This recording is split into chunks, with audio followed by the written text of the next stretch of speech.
আমার প্রিয় মাধ্যমিক ছাত্রছাত্রীরা, তোমাদের তো পরীক্ষা এসে গেল। তোমরা পরীক্ষার প্রস্তুতি ইতিমধ্যে নিয়েছো। আমি তোমাদের আগে টেস্টে ভূগোলের সাজেশন দিয়েছিলাম। সেক্ষেত্রে দেখা গেছে সমস্ত প্রশ্নই আমার সাজেশন থেকে এসেছিলো। আমি আর একবার তোমাদের শেষবেলার সাজেশন দিলাম। তোমরা শুধু দেখে নাও তোমরা যে সমস্ত প্রশ্নপত্র করেছো তার সঙ্গে আমার প্রশ্নপত্রের মিল কোথায়। যদি দেখো যে সমস্ত প্রশ্ন মিল আছে বা যে প্রশ্নগুলো মিল আছে সেই সমস্ত প্রশ্নগুলো তোমরা জোর দিয়ে পড়বে এবং গুরুত্ব সহকারে পড়বে। দেখো, প্রথম চ্যাপ্টার থেকে যেগুলো 2 নম্বরের আসতে পারে: নদীর ষষ্ঠঘাতের সূত্র, বারখান, ধারণা অববাহিকা, প্লাবন সমভূমি, লোয়েস, বাঘশুণ্ড, নগ্নিভবন, প্রপাতকুল, পলকশঙ্কু, তির্যক বারিয়ালি, ড্রামলিন, ক্যানিয়ন। আর 3 নম্বরের জন্য অপসারণ গর্ত কীভাবে সৃষ্টি হয়, পাখির পায়ের মতো বদ্বীপ কীভাবে গঠিত হয়, মরুভূমি অঞ্চলে বা উষ্ণ মরুভূমি অঞ্চলে বায়ুর কাজের প্রাধান্য দেখা যায় কেন, পার্থক্য দাও, নদী উপত্যকা, হিমবাহ উপত্যকা, রসে মতানের ড্রামলিন, গিরিখাত ক্যানিয়ন, সব মোহনায় বদ্বীপ গড়ে ওঠেনি কেন। এবার দ্বিতীয় অধ্যায় থেকে সংজ্ঞা দাও, সমষ্ণরেখা, বৈপরীত্য উষ্ণতা, চিনুক, বায়ুচাপ কক্ষ, স্থলবায়ু, মৌসুমী বিস্ফোরণ, অন্তঃক্রান্তীয় সম্মিলন অঞ্চল বা ITCZ, আপেক্ষিক আর্দ্রতা, অ্যালবেডো, অধক্ষেপণ, শান্ত বলয়, বায়ুমণ্ডল, ডোলড্রামস। 3 নম্বর মৌসুমী বায়ুর উপর জেট বায়ুর প্রভাব, নিরক্ষাঞ্চলে পরিচলন বৃষ্টিপাত হয় কেন, ট্রপোস্ফিয়ারের উচ্চতা বৃষ্টির সঙ্গে উষ্ণতা হ্রাস পায় কেন, পার্থক্য দাও, সমুদ্রবায়ু, স্থলবায়ু, ঘূর্ণপাত ও প্রতিভা ঘূর্ণপাত। তৃতীয় অধ্যায় থেকে দেখা মান 2 বায়ুমণ্ডল চ্যাপ্টার। সংজ্ঞা দাও, শৈবাল সাগর, সমুদ্রস্রোত, অ্যাপোজিও, পেরিগি জোয়ার, বান্ডাকা, হিমশৈল, হিমরেখা, সামুদ্রিক মৌনচর, গৌণঝড়। 3 পূর্ণিমা জোয়ার অপেক্ষা অমাবস্যা জোয়ার শক্তিশালী কেন, 2টি মুখ্য জোয়ারের মধ্যে সময়ের ব্যবধান কেন 24 ঘন্টা 52 মিনিট, মগ্নচরের মৎস্য আহরণ ক্ষেত্র গড়ে ওঠার কারণ কি, জোয়ার ভাটা ও সমুদ্র স্রোতের প্রভাব। 4 নম্বর প্রশ্নের মান 2, কি বুঝো আর কি, তরল বর্জ্য, বর্জ্য ব্যবস্থাপনা, বর্জ্যের পুনর্ব্যবহার, বর্জ্যের পৃথককরণ, তেজস্ক্রিয় বর্জ্য, বর্জ্য ব্যবস্থায় ভরাটকরণ, ল্যান্ডফিল, বিষাক্ত বর্জ্য, পৌরসভার বর্জ্য। 3 নম্বর বর্জ্য ব্যবস্থাপনায় শিক্ষার্থীদের ভূমিকা, জৈব ভঙ্গুর ও অজৈব ভঙ্গুর বর্জ্য পার্থক্য আর কি, গ্যাসীয় বর্জ্য নিয়ন্ত্রণের উপায়গুলো কী কী, বর্জ্যের পরিমাণগত হ্রাস কীভাবে করা হয়, বর্জ্য কম্পোস্টিং পদ্ধতির প্রধান সুবিধাগুলো কী কী, পরিবেশের উপর বর্জ্য পদার্থের 3টি প্রভাব, প্রকৃতি অনুসারে বর্জ্যের উদাহরণসহ শ্রেণীবিভাগ। এবং পঞ্চম অধ্যায় হচ্ছে ভারত, প্রাকৃতিক অর্থনীতি পরিবেশের মধ্যে 2 নম্বর দেখো, সংজ্ঞা, দুন, তাল, মালনাদ, মৌসুমী বিস্ফোরণ, পশ্চিমী ঝঞ্ঝা, মৃত্তিকা সংরক্ষণ, খারিফ শস্য, বাগিচা কৃষি, জীবিকা সত্তাভিত্তিক কৃষি, ধাপ চাষ, শঙ্কর ইস্পাত শিল্প, তথ্য প্রযুক্তি শিল্প, অনুসারী শিল্প, পুনরপ্তানি বন্ধ, ধারণযোগ্য উন্নয়ন। ভারতের 2টি জলবিভাজিক অঞ্চলের নাম, ভারতে পশ্চিমী ঝঞ্ঝার 2টি প্রভাব, ভারতে মরু উদ্ভিদের 2টি বৈশিষ্ট্য, বৃষ্টির জল সংরক্ষণের 2টি উদ্দেশ্য। এবার পার্থক্যতা, ভারতের পূর্ব উপকূল ও পশ্চিম উপকূলের সমভূমি, মালনাদ ময়দান, ভারতের ক্রান্তীয় চিরহরিত ও ক্রান্তীয় পর্ণমোচী উদ্ভিদের বৈশিষ্ট্য। এবার ধাপ পরেরটা দেখো, ধাপ চাষ ও ফালি এখানে আছে, ধাপ চাষ ও ফালি চাষ।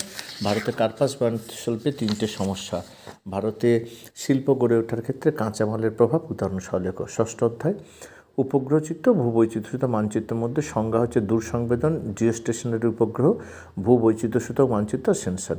3 নম্বরের মধ্যে আছে ভগ্নাংশ সূচক স্কেলের ব্যবহার, উপগ্রহ চিত্রের 3টি প্রধান বৈশিষ্ট্য বা প্রধান 3টি ব্যবহার, ভূবৈচিত্র্যসূচক মানচিত্রে ব্যবহৃত বিভিন্ন ধরনের স্কেলের উল্লেখ, পার্থক্য লেখ ভূবৈচিত্র্যসূচক মানচিত্র, উপগ্রহ চিত্র আর জিওস্টেশনারি সানসিনক্লোনাস বা সূর্য তুলনাকারী উপগ্রহ। এবার প্রতীক ও নামসহ ম্যাপ পয়েন্টিং দেখো, শিবালিক পর্বত, বিন্ধ্য পর্বত, আরাবল্লী পর্বত, সাতপুরা পর্বত, গারো পাহাড়, কারাকোরাম পর্বত। গোদাবরী নদী, কাবেরী নদী, নর্মদা নদী, কৃষ্ণা নদী, মহানদী, লুনি, ডাল, উলাট হ্রদ।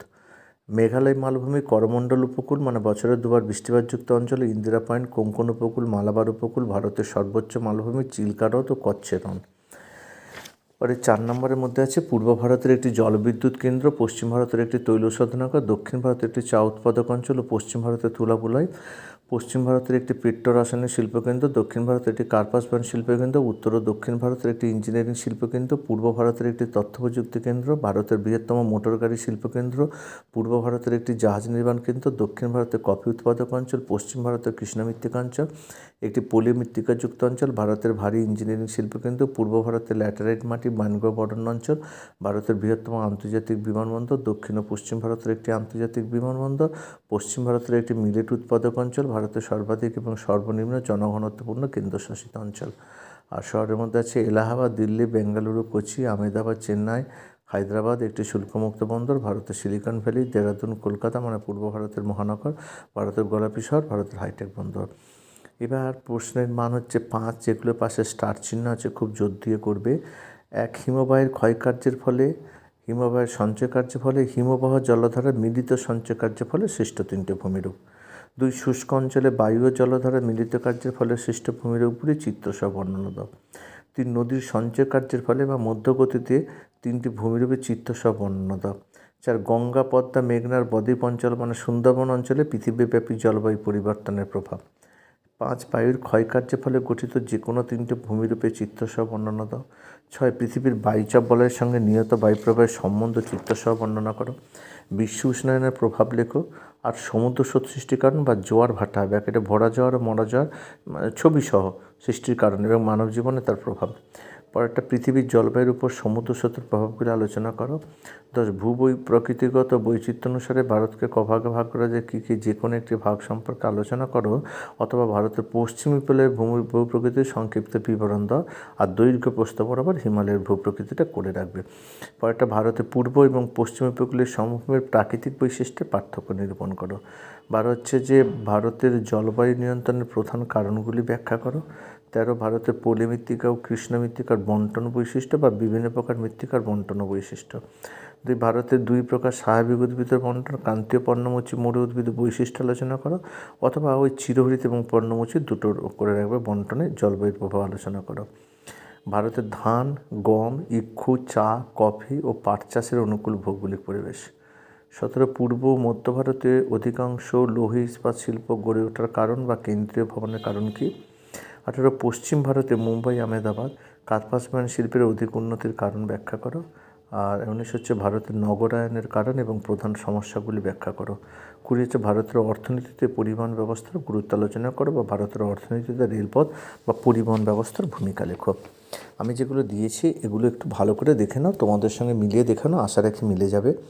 যদি ভিডিওটি ভালো লেগে থাকে অবশ্যই লাইক, কমেন্ট এবং শেয়ার করবে।